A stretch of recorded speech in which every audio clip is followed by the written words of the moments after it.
آج ہم تازہ کریں گے ایک ایسے سلطان کی یاد جنہوں نے اپنی پوری زندگی اسلام کی سربلندی اور عدل و انصاف کے لیے گزار دی۔ اس بادشاہ نے اپنی زندگی ایک عام انسان کی طرح گزاری، وہ شخصیت جس کا نام ہندوستان کی تاریخ میں روشنی کی طرح چمکتا ہے۔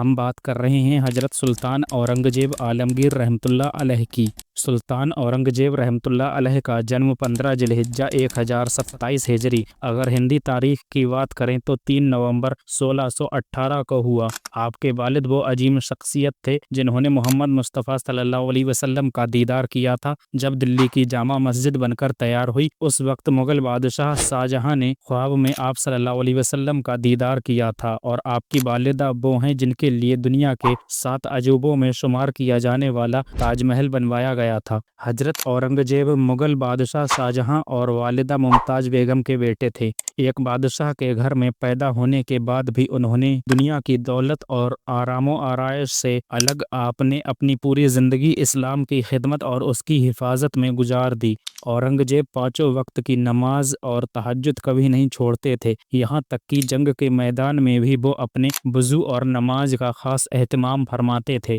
روزانہ قرآن پاک کی تلاوت کرتے اور اکثر روزہ رکھتے۔ جب اورنگزیب کو حکومت ملی تو آپ نے سب سے پہلے ان تمام روایات کو ختم کیا جو اسلام کے خلاف تھیں۔ آپ نے بیت المال کی حفاظت کی اور فضول خرچی سے بچتے ہوئے اپنی آمدنی خود حلال طریقے سے کمائی۔ مشہور ہے کہ آپ قرآن کریم خود اپنے ہاتھ سے لکھتے اور ٹوپیاں بن کر حلال روزی کماتے تھے۔ اس کی کمائی سے اپنے روزمرہ کے خرچ پورے کرتے۔ انہوں نے کبھی بیت المال سے اپنی ذاتی ضرورتوں کے لیے پیسہ نہیں لیا۔ ان کے لکھے ہوئے کچھ مصحف آج بھی موجود ہیں۔ سلطان اورنگزیب رحمۃ اللہ علیہ نے جہاد فی سبیل اللہ اپنی حکومت کا اہم حصہ بنایا۔ انہوں نے بدعتوں اور غیر اسلامی رسموں کو ختم کرنے کا پورا انتظام کیا اور شریعت کے مطابق قانون لاگو کیے۔ آپ نے سود بیاج کو ختم کیا، شراب اور دوسری برائیوں پر پابندی لگائی اور اسلامی تہذیب کو عام کیا۔ ہندوستان میں کئی جگہوں پر شرعی قانون نافذ کیے اور شراب، سود خوری اور ناچ گانے پر پابندی لگائی۔ ان کے دور میں انصاف کا نظام بہترین تھا، کسی پر ظلم و برداشت نہیں کرتے تھے، چاہے وہ کسی مذہب کا ہو۔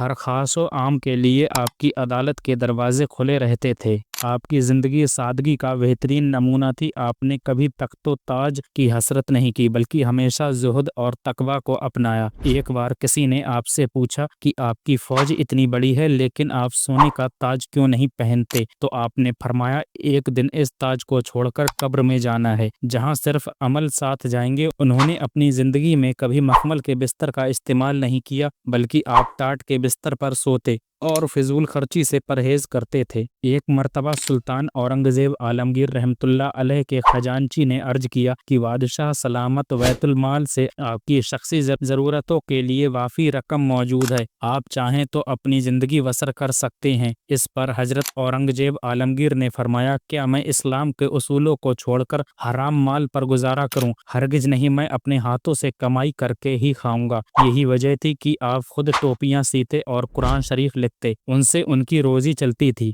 حضرت اورنگزیب کا ایک واقعہ بہت مشہور ہے۔ ایک بار آپ ہندوستان کے راجا حضرت خواجہ معین الدین چشتی کی بارگاہ میں پہنچے، جہاں آپ نے بھکاری کو دیکھا جو نابینا یعنی آنکھوں سے اندھا تھا۔ جب اورنگزیب نے اس سے بات کی تو پتہ چلا وہ 20 سال سے اجمیر درگاہ پر لوگوں سے بھیک مانگ رہا ہے۔ بادشاہ اورنگزیب نے اپنے سپاہیوں سے کہا، میں درگاہ کے اندر سے ہو کر آتا ہوں، اگر میرے آنے تک اس کی آنکھیں واپس نہ آئیں تو اسے قتل کر دینا۔ یہ سن کر وہ بھکاری رو کر دعا مانگنے لگا۔ حضرت اورنگزیب درگاہ کے اندر چلے گئے اور جا کر خواجہ معین الدین چشتی سے سلام کیا لیکن کوئی جواب نہیں آیا۔